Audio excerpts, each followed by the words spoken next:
I overheard a conversation between my husband and my daughter. What they said made me freeze. Hi everyone.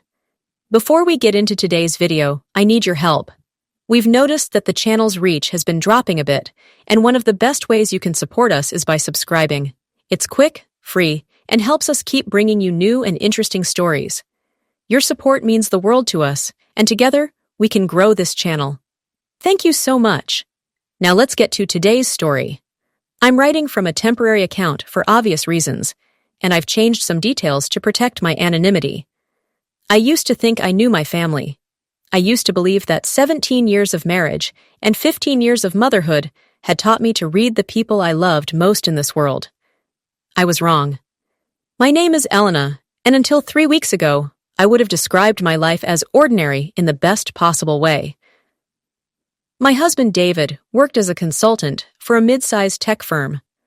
Our daughter Maya was 15, bright and cheerful, with her father's dark eyes and my stubborn chin. We lived in a pleasant suburban house with a maple tree in the front yard that turned gold every October. We had Sunday pancakes and movie nights and the kind of comfortable routines that make up a life. But routines, I've learned, can be a kind of blindness. It started small. Or maybe it had always been there, and I had simply chosen not to see it. David had always been the type to take late-night calls for work, disappearing into his office with a murmured apology. But in the months before everything changed, those calls became more frequent. He would glance at his phone during dinner, his jaw tightening, and then excuse himself. Sometimes I would hear his voice through the door, low and urgent, speaking in a tone I didn't recognize. Work stress, I told myself. The company was going through a merger. Everyone was on edge. Maya, too, had changed.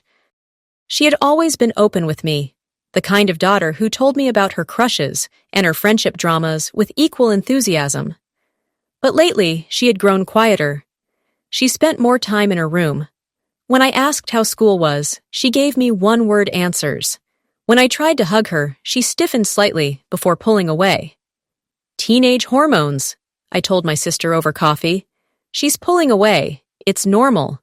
But there were other things, small things that didn't quite add up. I noticed that David and Maya had started having conversations that stopped abruptly when I entered the room. I would walk into the kitchen and find them standing close together, their voices hushed, and they would spring apart like guilty children. David would smile and ask me about my day. Maya would grab her backpack and head upstairs. And I would stand there, feeling like an intruder in my own home. There were the nights when I woke up at 2 or 3 in the morning to find David's side of the bed empty. I would go downstairs and see light under his office door, hear the low murmur of his voice. Once, I opened the door to check on him, and he shut his laptop so quickly that the snap of it echoed through the room. "Just finishing up some reports," he said, but his eyes wouldn't meet mine. There was the day I picked up Maya's phone by mistake, thinking it was mine. A text notification flashed across the screen before I could set it down. "We need to talk about what we're going to tell her." The message was from David. I stared at those words for a long moment, my heart beating strangely in my chest. What were they going to tell me? Why did they need to discuss it in secret? I told myself I was being paranoid. I told myself that every family had private conversations, that I didn't need to know every detail of their lives. But the unease sat in my stomach like a stone. And then came the night that changed everything. It was a Tuesday in late September. I had gone to bed early with a headache, leaving David and Maya watching some nature documentary downstairs. I took 2 aspirin and fell into a restless sleep, the kind where you're not quite unconscious, where sounds from the waking world bleed into your dreams. I don't know what woke me. Maybe it was the creak of floorboards in the hallway or the low murmur of voices. I opened my eyes to find the bedroom dark, the clock on the nightstand reading 2:47 a.m. David's side of the bed was empty. I lay there for a moment, listening. The voices were coming from downstairs, from David's office. I could hear him clearly, and Maya too. They were talking in that same urgent, secretive tone I had heard so many times before. I should have gone back to sleep. I should have trusted them. but something in the quality of their voices, something frightened and desperate, made me slip out of bed and move toward the stairs. The old house groaned under my weight. I froze, holding my breath, but the voices continued. They hadn't heard me. I crept down the stairs in the darkness, my heart hammering against my ribs. The office door was slightly ajar, a slice of light cutting across the hallway floor. I moved closer, pressing myself against the wall, and listened. "We can't keep doing this." That was Maya's voice, thick with tears. "It's killing me, Dad. Every day I look at her and I feel like I'm going to break." "I know, sweetheart, I know." David's voice was heavy with something I couldn't name. Guilt? Fear? But we agreed. We agreed that this was the only way. But she deserves to know the truth. The truth would destroy her. David's words were sharp, final.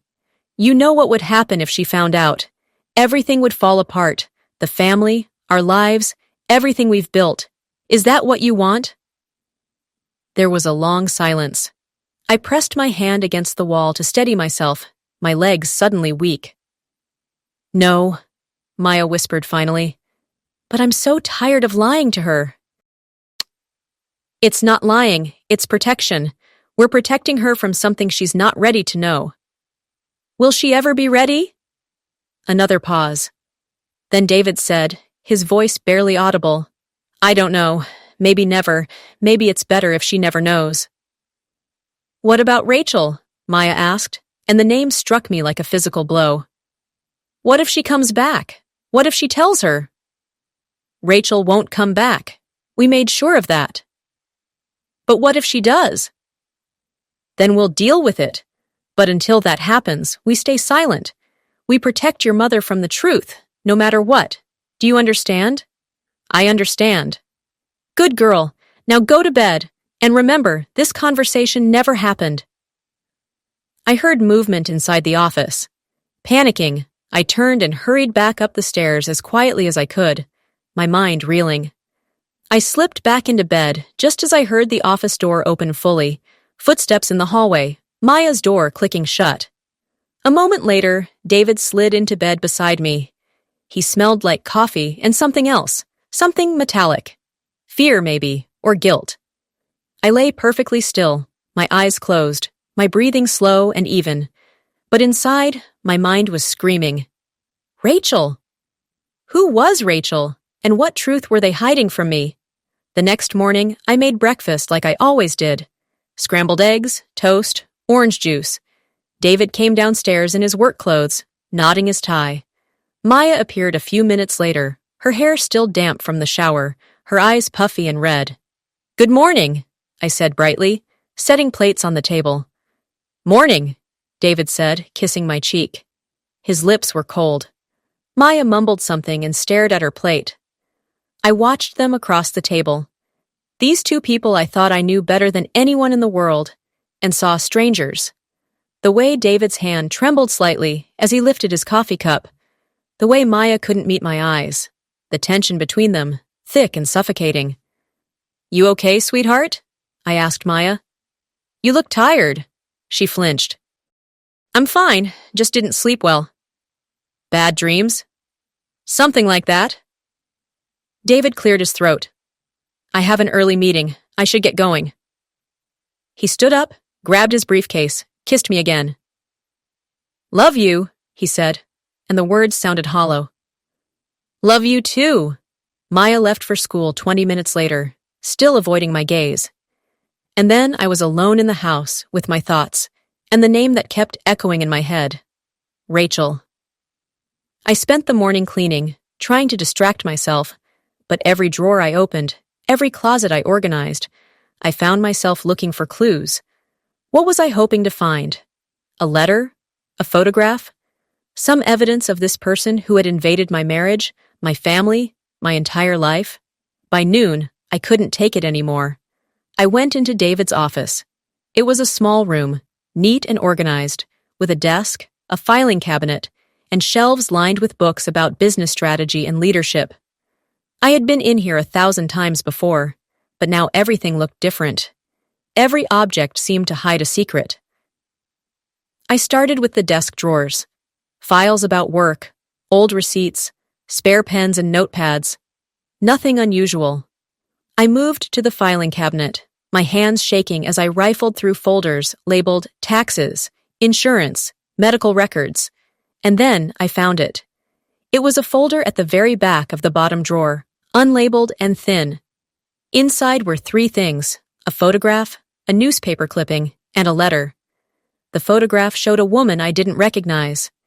She was in her late 20s or early 30s, with blonde hair and a wide smile. She was standing in front of a lake, squinting into the sun, looking happy and carefree. On the back, in David's handwriting, was written, Rachel, Summer 2008. 2008, the year before Maya was born. The newspaper clipping was from October 2009.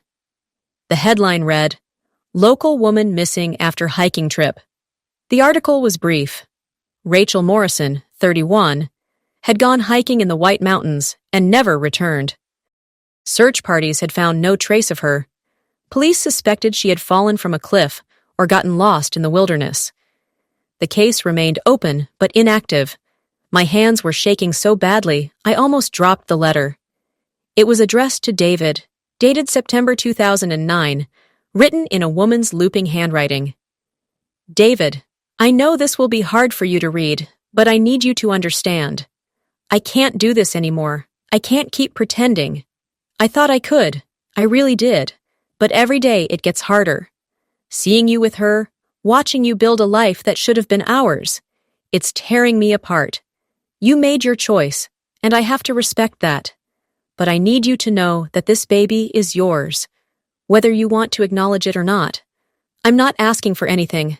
I just needed you to know the truth before I disappear. I'm going away. Somewhere you won't find me. Don't look for me. Don't try to contact me. Just let me go. Tell Maya I'm sorry. Rachel. The letter fell from my hands. Tell Maya I'm sorry. Maya, my daughter. No, that couldn't be right. I had given birth to Maya. I remembered the pregnancy, the labor, the first time I held her in my arms. She was mine. She had to be mine. But as I sat there on the floor of David's office, the pieces began to fall into place with terrible clarity. The emergency C-section that I barely remembered, foggy with drugs and exhaustion. The 2 days I spent in the ICU afterward, delirious with fever from an infection. The way David had handled everything, bringing me a baby wrapped in pink blankets, telling me she was perfect, that she was ours. I had never questioned it. Why would I? But now, holding this letter, staring at this woman's face, I understood. Maya wasn't mine. I don't know how long I sat there on the floor. Time seemed to have stopped, or maybe I had stopped, frozen in that moment of terrible understanding. Eventually, I heard the front door open. David's voice calling out, Elena, you home? I scrambled to my feet, shoving the folder back into the filing cabinet. My mind was racing, but I forced myself to breathe, to think clearly. I couldn't confront him yet. Not until I knew everything. In here, I called out, stepping into the hallway. David appeared, loosening his tie. Meeting got canceled. Thought I'd come home for lunch. He smiled at me, that familiar, easy smile I had trusted for 17 years. You want to order something? Sure, I said, and my voice sounded normal, even though everything inside me was screaming. Pizza? Perfect! We ordered pizza. We ate it at the kitchen table, making small talk about his morning, about the errands I needed to run, about whether we should repaint the living room. And the entire time, I watched him. This man I had loved, this man I had built a life with, and wondered who he really was. When Maya came home from school, I watched her too. I looked for traces of Rachel in her face, in her mannerisms, in the way she moved through the world. Was that Rachel's smile? Rachel's laugh? How had I never noticed before? That night, after they both went to bed, I went back to David's office and photographed everything with my phone. The picture, the newspaper clipping, the letter, evidence, proof, and then I started digging. The internet is a remarkable thing. In the span of a few hours, I learned more about Rachel Morrison than I had learned about my own husband in 17 years of marriage. She had grown up in Portland, Oregon. She had studied environmental science in college. She had worked as a park ranger in the White Mountains. She had been, by all accounts, adventurous and fearless and beautiful. And she had been having an affair with my husband. I found old social media profiles, photos of her at campsites and mountaintops, posts about conservation and wildlife. The last post was from September 2009, a picture of a sunset with the caption, "Sometimes you have to let go of the life you planned to find the life that's waiting for you." 3 weeks later, she was reported missing. I found the police reports, the search and rescue logs, the eventual conclusion that she had died in the wilderness. But there was something off about the whole thing. The timing. The way the search had been called off so quickly. The fact that her body was never found. We made sure of that. That's what David had said. We made sure Rachel wouldn't come back. What did that mean? Had they done something to her? Had they made sure she disappeared? My mind went to dark places. Had David killed her? Had he pushed her off a cliff to keep her silent about the baby? And if he had, who else knew? Maya couldn't have been involved. She was just a child. Unless she had found out later. Unless that was the secret they were keeping from me. I felt sick. I felt like I was going insane. But I kept digging. I found a birth certificate for Maya Elena Cooper, born October 15th, 2009. Mother, Elena Cooper. Father, David Cooper. But the hospital records showed something strange. I had been admitted for a planned C-section, but there were notes about complications, about blood loss, about a fever that had kept me sedated for days. Had I really given birth to Maya? Or had David brought home Rachel's baby while I was unconscious, too sick to know the difference? I called the hospital, pretending I needed records for an insurance claim. The woman on the phone was sympathetic but firm. "I'm sorry, Mrs. Cooper, but we can only release those records with your signature and proper identification. If you'd like to come in person..."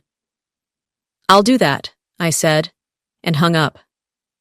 I went to the hospital the next day. David thought I was going shopping. Maya was at school. I drove with my hands clenched on the steering wheel, my heart pounding so hard I thought it might burst. The records department was in the basement, a small office with flickering fluorescent lights and the smell of old paper.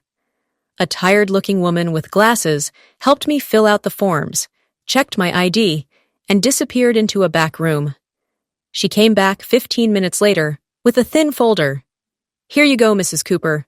Your maternity records from October 2009. I took the folder with shaking hands and sat down in a plastic chair to read. The details were clinical, impersonal.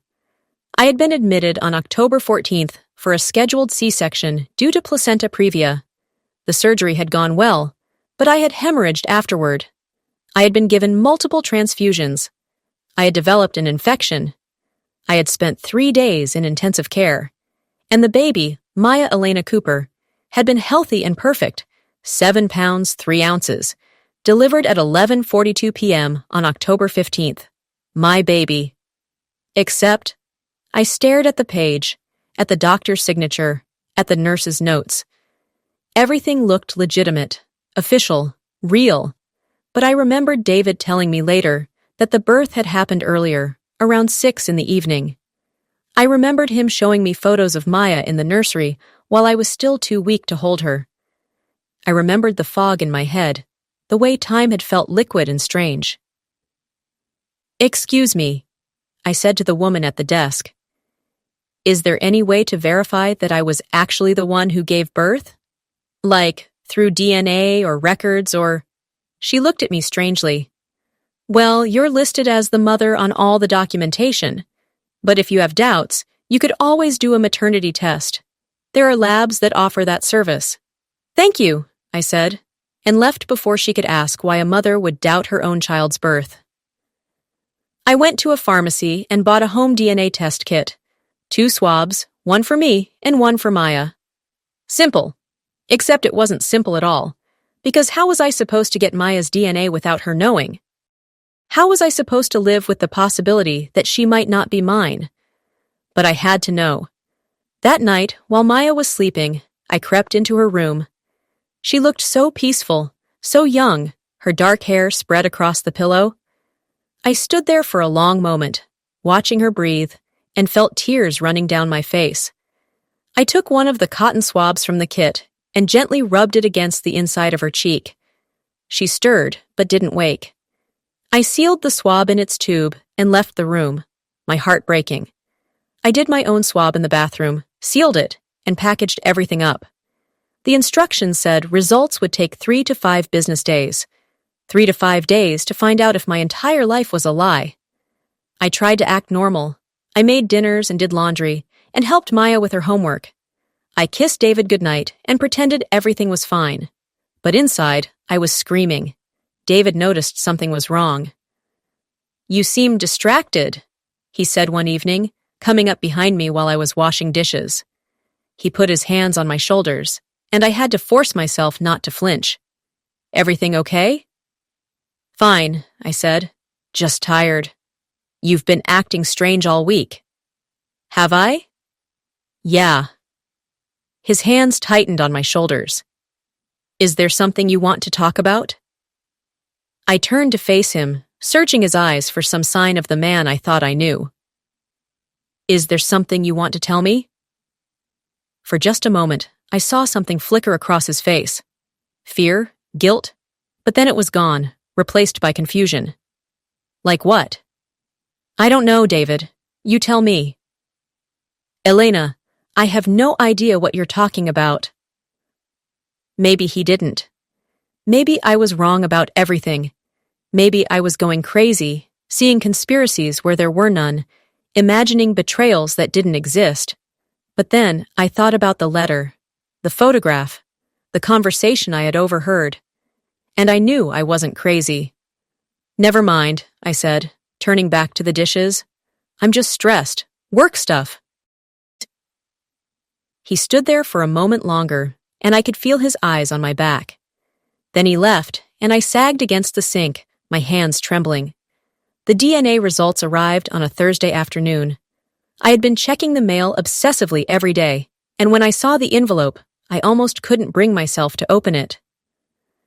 I sat in my car in the driveway, the engine off, holding the envelope in shaking hands. This was it, the moment of truth. I tore it open and pulled out the papers inside. Probability of maternity, 99.99%. I read it 3 times to make sure I understood. Maya was mine. Biologically, genetically, undeniably mine. The relief was so overwhelming that I started crying right there in the car, great heaving sobs that shook my whole body. She was mine, my daughter, my baby. But if Maya was mine, then what did the letter mean? "Tell Maya I'm sorry." Why would Rachel Morrison write that if Maya wasn't hers? Unless Rachel had been talking about a different secret, a different truth. I pulled out my phone and looked at the photograph I had taken of Rachel's picture, that blonde woman smiling in front of the lake. And suddenly, with a jolt that made me gasp, I understood. She had David's eyes. Not exactly, but close. The same shape, the same intensity, and her smile, the curve of her mouth, was exactly like Maya's. Rachel Morrison wasn't Maya's mother. She was David's daughter. Everything clicked into place with terrible clarity. David had been young once, before he met me. He had made mistakes. He had gotten someone pregnant, or maybe he hadn't known about the child until years later. And then Rachel had appeared, his daughter from another life, and he had tried to keep her secret. But Rachel had wanted more. She had wanted a relationship with him, with the family she had never known. And David had refused. He had told her to stay away, to disappear, to leave us alone. "Tell Maya I'm sorry." Maya, her half-sister. The little girl who would never know she had existed. And then Rachel had gone missing. I thought about the newspaper clipping, the failed search, the body that was never found. I thought about David's words, We made sure of that. Had he killed his own daughter? Or had he just made sure she stayed hidden, paid her to disappear, threatened her somehow? I needed to know. I needed to confront him, but I also needed proof. That night, I waited until David was in the shower, and then I took his phone.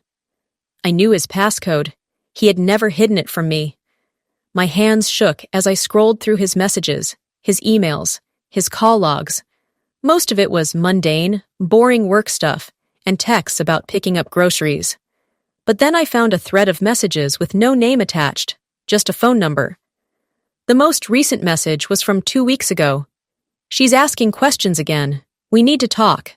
David's response: "I'll handle it. Just keep quiet." Earlier messages going back months. "I can't keep doing this. You have to, for her sake." "When can I see her?" "Never. That was the deal." "I'm her sister. I have a right." "You have no rights. You gave those up when you took the money." I scrolled back further, my heart pounding. The messages went back years, all the way to 2010. "I need more money." "This is the last time." "My mother is sick, please." "Fine, but after this, we're done." More money, more excuses, more threats. Rachel wasn't dead. She was alive, and David had been paying her to stay hidden for 15 years. And Maya knew. That's why they had been talking, why they were keeping secrets. Maya had found out somehow that she had a half-sister, and she had been meeting with her, talking to her, getting to know her. And they were both terrified I would find out. But why? Why would David go to such lengths to hide his past? What was he so afraid of? I kept scrolling, and then I found it. An email from 6 months ago, from an address I didn't recognize. "David, I know I promised to stay away, but I need you to understand something. I'm not asking for money anymore. I'm not asking to be part of your life. I just need you to know the truth, because I can't carry this secret anymore." My mother told me before she died. She told me everything, about what you did to her, about why you paid me to disappear, about the real reason you can't let Elena know I exist. You didn't get my mother pregnant, David. You raped her. I was the result of that rape, and you've been paying me for 15 years to keep quiet about it, to protect your perfect little family, your perfect little life. Well, I'm done protecting you. I've contacted a lawyer. I'm going to the police. And I'm going to tell Maya the truth about who her father really is. Rachel. The phone slipped from my hands and clattered onto the floor. No, that couldn't be true. David wasn't a rapist. He was my husband, Maya's father, a good man. Except I didn't really know him at all, did I? I heard the shower turn off. I grabbed the phone, deleted the email from the recently viewed folder, and set it back on the nightstand. My whole body was shaking. David came out of the bathroom wrapped in a towel, his hair wet. "Everything okay?" he asked, seeing my face.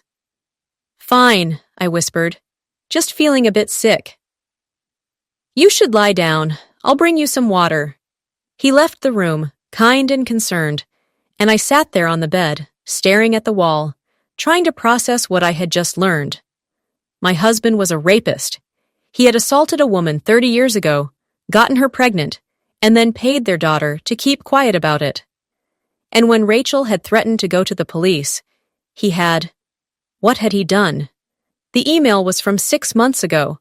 Rachel had said she was going to the police, but there had been no police investigation, no arrest, no scandal, which meant David had stopped her somehow, and Maya had been part of it. I didn't sleep that night. I lay in bed next to David, listening to him breathe, and wondered if I was sleeping next to a murderer. In the morning, I called in sick to work and waited for David and Maya to leave. Then I got in my car and drove to the police station. A detective named Sarah Kim listened to my story with a neutral expression, taking notes. When I finished, she looked up at me. "Mrs. Cooper, these are serious allegations. Do you have any proof?" "I have the email and the text messages. I can get them for you." "We'll need to see those.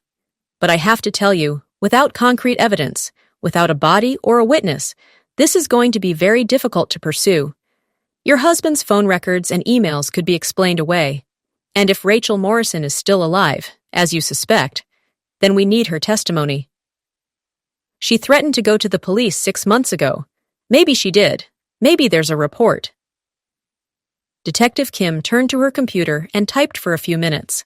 Then she shook her head. I'm not seeing anything under that name. No complaints filed, no investigations opened. Then he stopped her somehow. Don't you see? He did something to keep her quiet. Mrs. Cooper, I understand you're upset, but you need to be careful about making accusations without evidence. If your husband is innocent and you pursue this, you could be opening yourself up to defamation charges. I'm not lying. I'm not saying you are.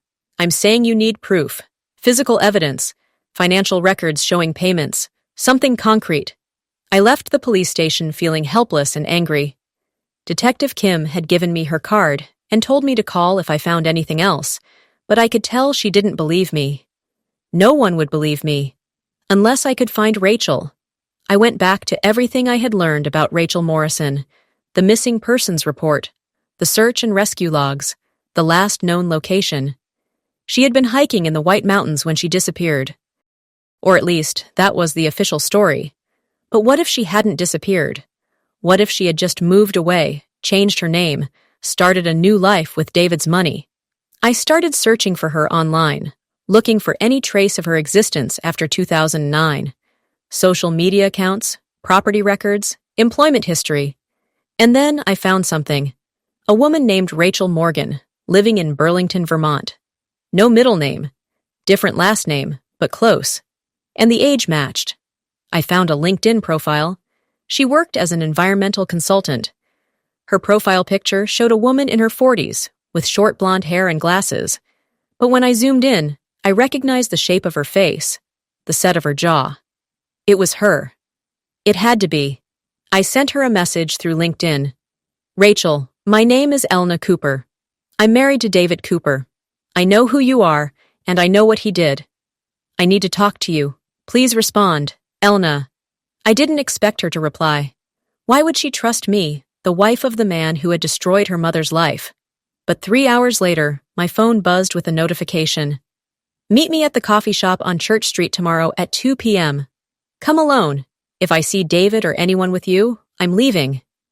I drove to Burlington the next morning, telling David I was visiting an old college friend. The drive took 4 hours, and I spent the entire time rehearsing what I would say, how I would convince Rachel to help me. The coffee shop was small and crowded, full of college students typing on laptops. I spotted Rachel in a corner booth, watching the door. When she saw me, she tensed, her hand moving to her bag, as if ready to run. I approached slowly, hands visible. Rachel? She nodded curtly. Sit down. I slid into the booth across from her.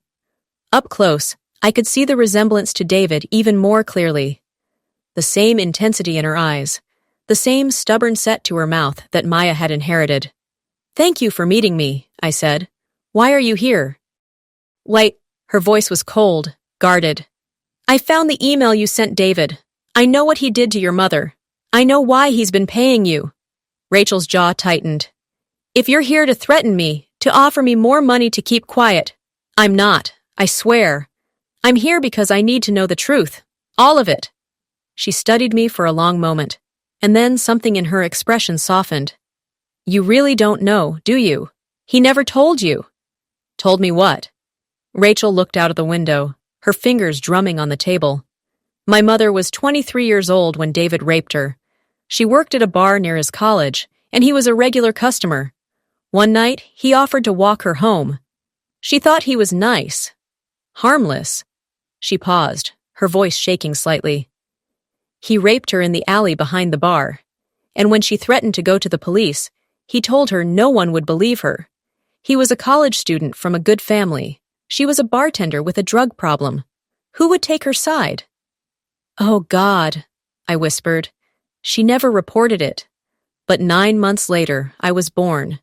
She raised me alone, working 2 jobs, barely scraping by. And then when I was 18, she told me the truth about my father.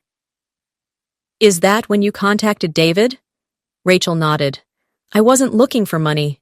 I just wanted to know him, to understand where I came from. But when I showed up at his office, he panicked. He offered me money to go away and never contact him again. And you took it. I was 18 and broke. My mother was sick. What choice did I have? Her voice was bitter. I took the money and disappeared. I changed my name, moved to Vermont, built a new life, and every few months, David would send me more money to make sure I stayed gone. But you came back, I said. 6 months ago. You threatened to go to the police. Rachel's eyes hardened. My mother died. Before she went, she made me promise to tell the truth. She said she had lived with the secret for too long, and it had eaten her alive. She didn't want me to end up the same way. So you sent that email? Yes. And David called me immediately. He begged me not to go to the police. He said it would destroy his family, that his daughter didn't deserve to have her life ruined because of something he did 30 years ago. And then what happened? Rachel was quiet for a long moment. He asked me to meet him, said he wanted to explain, to make things right. I was stupid enough to believe him. My blood ran cold. Where did you meet him? At a cabin in the mountains. The same mountains where I supposedly disappeared in 2009. She pulled out her phone and showed me a photo. It was a small, isolated cabin surrounded by trees. He told me to come alone, and I did. What happened? He tried to kill me. The words hung in the air between us. He drugged my coffee, Rachel continued, her voice flat. I started to feel dizzy, disoriented. He told me he was sorry, that he couldn't let me ruin everything. That's when I realized what was happening. I ran. How did you escape? I made it to the road and flagged down a passing car. The driver took me to the hospital. By the time the police came to ask me questions, David had already called them with a story about how I was a disturbed woman trying to extort him, that I had threatened him, that I was dangerous. Did you tell them the truth? I tried, but I had no proof, no witnesses, just my word against his. And he's a respectable consultant with a clean record. I'm the daughter of a dead bartender with a restraining order against me for harassment. He got a restraining order? Yes. So legally, I'm not allowed within 500 feet of him, you or Maya. She looked at me with hollow eyes. That's why I've stayed away. Not because I wanted to, because I had no choice. But Maya knows about you. They've been talking. Rachel nodded. Maya reached out to me about a year ago. She found some old documents in David's office, started asking questions. He told her a version of the truth, that I was his daughter, from before he met you, that I had been troubled, that he had tried to help me, but I had become obsessive. He made me sound dangerous. But she didn't believe him. Not entirely. She found me on social media and sent me a message. We met in secret, and I told her everything. Rachel's expression softened. She's a good kid, Elena. She didn't want to hurt you. That's why she's been keeping the secret. She's been trying to figure out what to do, how to protect you from the truth. I felt tears streaming down my face. She's been protecting me this whole time. She loves you. She didn't want you to know what kind of man you married. What kind of man did I marry? I whispered. A rapist? An attempted murderer? A man who will do anything to protect his reputation, his perfect life. Rachel leaned forward. Elena, you need to be careful. If he knows you're digging into this, if he thinks you're a threat, he'll try to kill me too. She didn't deny it. I drove home in a daze, my mind racing. Everything I thought I knew about my life had been a lie. David wasn't the man I had fallen in love with. He was a monster wearing the mask of a good husband, a good father. And Maya had been trying to shield me from that truth. When I got home, David's car was in the driveway. I sat in my car for a moment, gathering my courage, and then went inside. David was in the kitchen, making dinner. He looked up when I entered and smiled. Hey, honey, how was your friend? Good, I said automatically. We had a nice time catching up. That's great. I'm making pasta. Should be ready in about 20 minutes. I watched him move around the kitchen, chopping vegetables, stirring sauce, humming to himself. He looked so normal, so harmless. How many times had Rachel's mother thought the same thing? "David," I said, and my voice came out stronger than I expected. "We need to talk." He glanced at me, his smile fading slightly. "About what?" "About Rachel Morrison." The knife in his hand froze mid-chop. For a long moment, he didn't move. Then, he set the knife down carefully and turned to face me. "What about her?" "I know who she is. I know what you did to her mother. I know everything." His face went pale and then red. "Elena, whatever you think you know, I spoke to her today. Rachel. She told me about the rape, about the money, about how you tried to kill her 6 months ago." "She's lying." His voice was sharp, angry. "She's been trying to extort me for years. I have a restraining order against her because she's dangerous." "Stop lying to me," I screamed, and he flinched. "I've seen the emails, the text messages. I know you've been paying her to stay quiet since she was 18 years old. I know you tried to drug her and leave her to die in the mountains." "You don't understand," he said, and his voice was pleading now. "It's complicated." "It's not complicated. You raped a woman. You tried to murder your own daughter. And you've been lying to me for our entire marriage." "I never meant to hurt anyone," he said, and he actually looked like he believed it. What happened with Rachel's mother, it was a mistake. I was young and drunk and stupid. I didn't even remember it until Rachel showed up years later. "You didn't remember raping someone?" "It wasn't like that. She was flirting with me. We were both drinking. I thought she wanted it." "And when she told you she didn't? When she told you what you did to her?" He looked away. I panicked.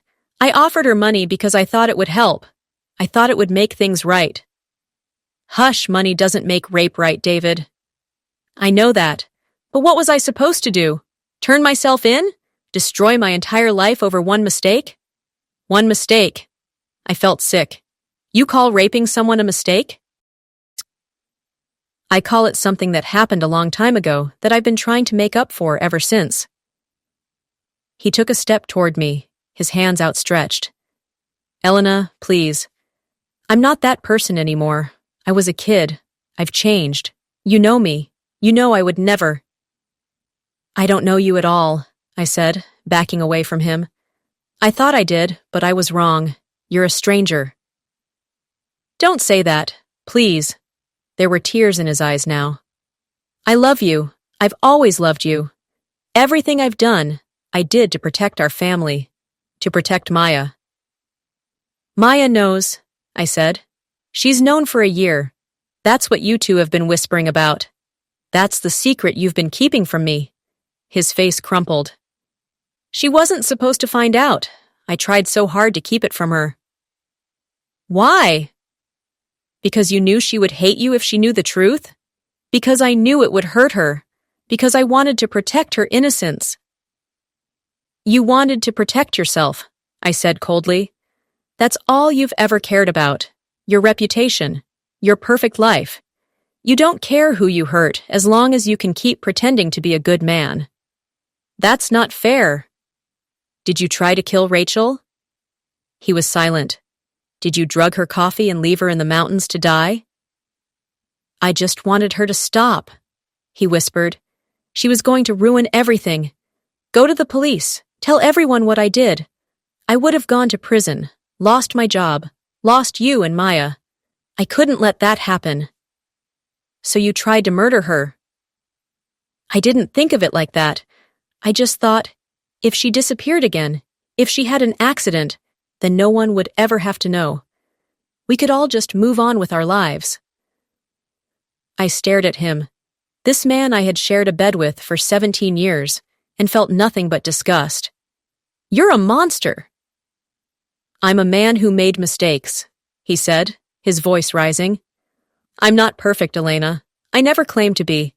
But I've been a good husband to you, a good father to Maya. Doesn't that count for something? It doesn't erase what you did." "Then what do you want from me?" he shouted. "Do you want me to turn myself in, go to prison, lose everything?" I want you to take responsibility for what you've done. I can't do that. You know I can't. He ran his hands through his hair, pacing. If I confess, if I go to the police, my life is over. Our life is over. Maya's life is over. Everyone will know. The whole town, her friends, her school. She'll be the daughter of a rapist. Is that what you want for her?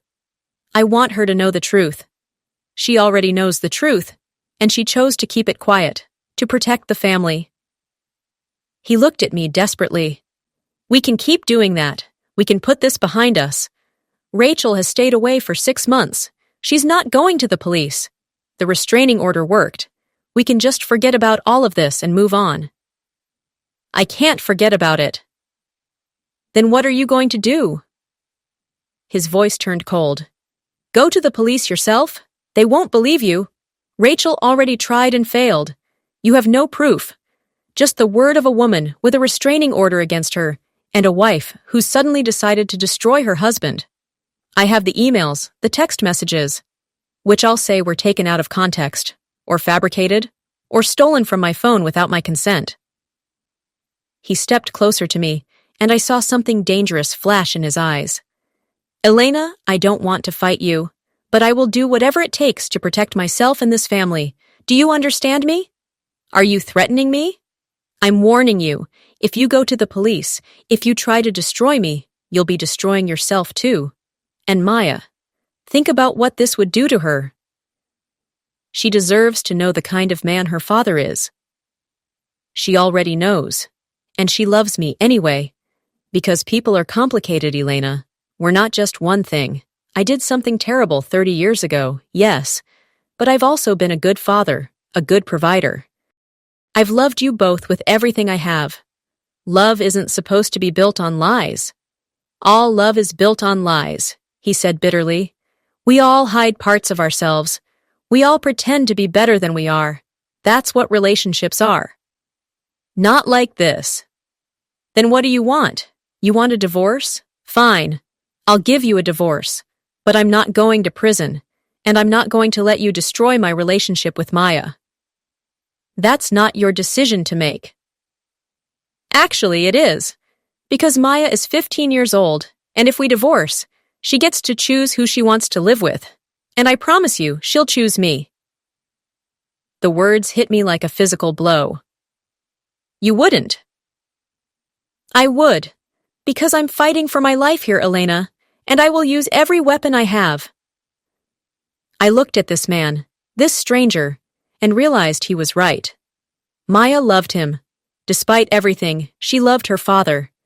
And if I forced her to choose, there was a very real chance she would choose him over me. You're a coward, I said. I'm a survivor.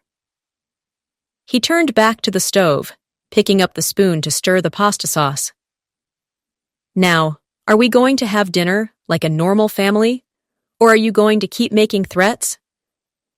I stood there, frozen, trying to decide what to do. And then I heard footsteps on the stairs. Maya appeared in the doorway, her backpack slung over one shoulder. She looked at both of us, sensing the tension in the room. What's going on? She asked. Nothing, David said quickly. Your mother and I were just discussing.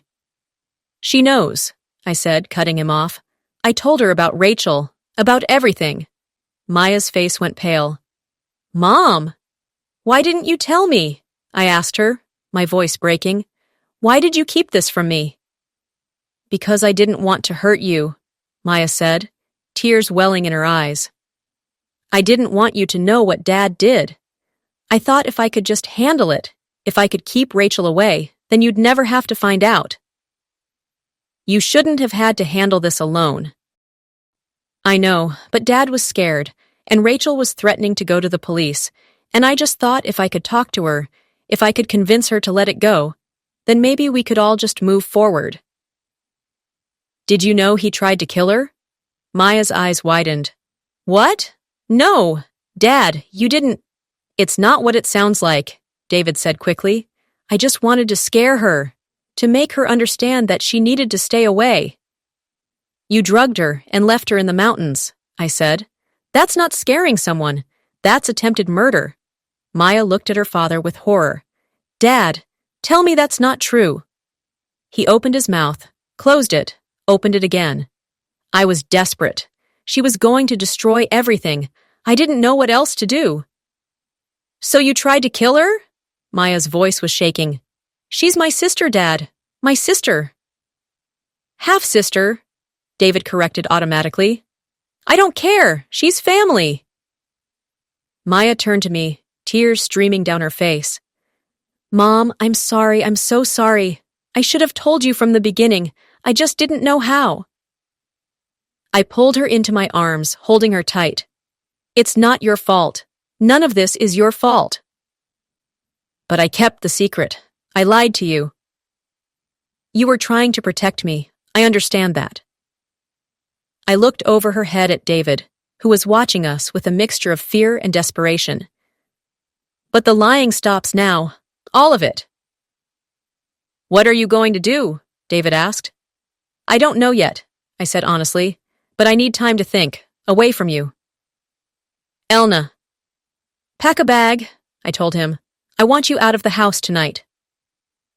You can't kick me out of my own house. Watch me. If you're not gone in an hour, I'm calling the police and telling them everything I know. Let's see whose story they believe. He stared at me for a long moment, and I saw him weighing his options. Then, slowly, he nodded. Fine. But this isn't over. Yes, it is, I said. We're over. The question is what happens next. He left the kitchen without another word. Maya and I stood there, holding each other, listening to his footsteps on the stairs, the sound of drawers opening and closing in our bedroom. What are you going to do? Maya whispered. I'm going to talk to Rachel, I said. I'm going to see if there's any way we can build a case against him, and then I'm going to decide whether to go to the police. Will they believe us? I don't know, but I have to try. What if Dad's right? What if this destroys everything? Then we'll rebuild, I said, pulling back to look at her. You and me, together, without the lies. She nodded, wiping her tears. I met her, you know. Rachel. She's really nice, smart. She told me stories about her mom, about growing up not knowing who her dad was. It's so unfair, what he did to them. I know. Do you think she'll forgive us for being part of his family? I think she already has, I said. She's been protecting us too, in her own way, by staying away. I want to know her, Maya said. Really know her. Is that okay? Of course it is. She's your sister. We heard David's car start in the driveway, the sound of gravel crunching as he backed out. And then he was gone, leaving behind 17 years of lies and the wreckage of a family. The next morning, I called Rachel and asked her to meet me again. This time, I brought Maya with me. Rachel was nervous when she saw us both, but Maya went straight to her and hugged her. I'm sorry, Maya said. I'm sorry for what my dad did to you and your mom. I'm sorry you had to grow up not knowing us. Rachel's eyes filled with tears. You don't have to apologize for him. I know, but I want you to know that I'm not like him, and neither is my mom. I can see that, Rachel said softly. We sat in the same coffee shop, 3 women connected by one man's crimes, and talked for hours. Rachel told us more about her mother, about the life they had built together despite everything. Maya told Rachel about growing up, about school and friends, and all the ordinary things Rachel had missed. And I listened, trying to imagine what it would have been like if David had been honest from the beginning. If he had told me about his past, about the woman he had hurt, about the daughter he had abandoned. Would I have married him? Would I have built a life with him? I didn't know, but I knew that I couldn't stay married to him now. I want to help you, I told Rachel. If you want to go to the police, I'll back you up. I'll testify about the emails, the money, the attempted murder, everything. Rachel shook her head. I appreciate that, but I don't think it will make a difference. The statute of limitations on the rape has passed, and the attempted murder is just my word against his. Even with your testimony, I don't think we have enough. Then what do we do? Just let him get away with it? No, Rachel said slowly. We tell the truth. publicly, on our own terms. What do you mean? I mean, we write it all down. We publish it. We make sure everyone knows what he did, even if the law won't touch him. Maya leaned forward. Like a blog? Or social media? Exactly. We can't put him in prison, but we can make sure his reputation is destroyed. That his colleagues know what kind of man they're working with. That everyone who knows him understands who he really is. I thought about it. It was risky. David would fight back. He might sue for defamation, might try to paint us as vindictive women out to destroy him. But at least the truth would be out there. Let's do it, I said. It took us 3 weeks to write the full story. Rachel wrote about her mother's rape and the years of hush money. Maya wrote about discovering the truth and the weight of keeping the secret. And I wrote about the betrayal, the lies, the slow unraveling of a marriage built on deception. We published it on a blog, and then we shared it everywhere. Facebook, Twitter, LinkedIn. We tagged David's company, his colleagues, everyone we could think of. The response was overwhelming. Some people believed us. They reached out with messages of support, sharing their own stories of abuse and cover-ups. Others accused us of lying, of trying to destroy a good man's reputation for attention or revenge. David hired a lawyer and threatened to sue for defamation. But we had the evidence, the emails, the text messages, the financial records showing years of payments. His lawyer advised him to settle quietly. The settlement required us to take down the blog post, but by then it had been shared thousands of times. Screenshots were everywhere. The damage was done. David lost his job. His friends stopped calling. He moved to another city, trying to start over somewhere people didn't know his name. Maya and I stayed in the house. We invited Rachel to visit, to be part of our family in the way she should have been from the beginning. It was awkward at first, building a relationship with someone who was both a stranger and family.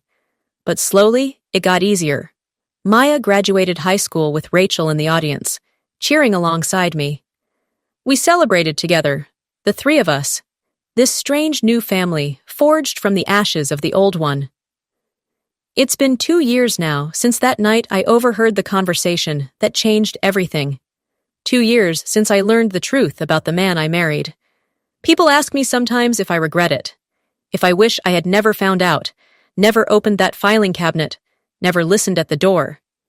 The answer is complicated. I regret that Rachel's mother was raped. I regret that Rachel grew up without a father, without knowing her sister. I regret that Maya had to carry the weight of that secret. I regret that I spent 17 years loving a man who was capable of such violence, but I don't regret knowing the truth. Because the truth, no matter how painful, is better than living in a lie. And lies, I've learned, have a way of poisoning everything they touch. David still tries to contact me sometimes. He sends emails asking for forgiveness, for another chance. He says he's changed, that he's in therapy, that he wants to make amends. I delete them without responding. Because I know now that some things can't be forgiven. Some betrayals are too deep, too fundamental. He didn't just lie to me about his past. He built our entire marriage on a foundation of violence and deception. He tried to murder his own daughter to keep that deception alive. That's not the kind of mistake you come back from. Maya still struggles with it sometimes.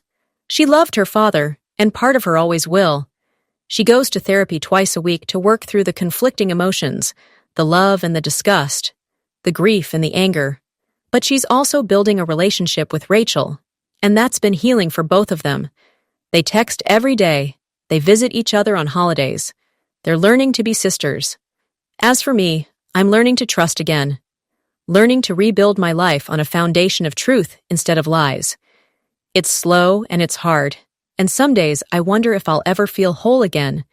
But I'm trying, and I'm teaching Maya something I wish I had learned earlier. That love without honesty is just another form of control. That secrets kept to protect someone usually end up hurting them more. That the truth, no matter how terrible, is always better than a comfortable lie. Because I spent 17 years living in that comfortable lie. And the night I heard that conversation through the door, the night I froze in the hallway, and listened to my husband and daughter discuss the truth they were hiding from me was the night my real life began. The life where I knew exactly who I was married to. The life where I made choices with open eyes. The life where I understood that sometimes the people we love most are the ones hiding the darkest secrets. And sometimes, the only way to save yourself is to let those secrets out into the light, no matter what it costs you. That's what I did. I let the light in. And yes, it destroyed my marriage. It shattered the family I thought I had. It forced me to confront painful truths about the man I had loved and the life I had built. But it also freed me. It freed all of us. And that, in the end, was worth everything.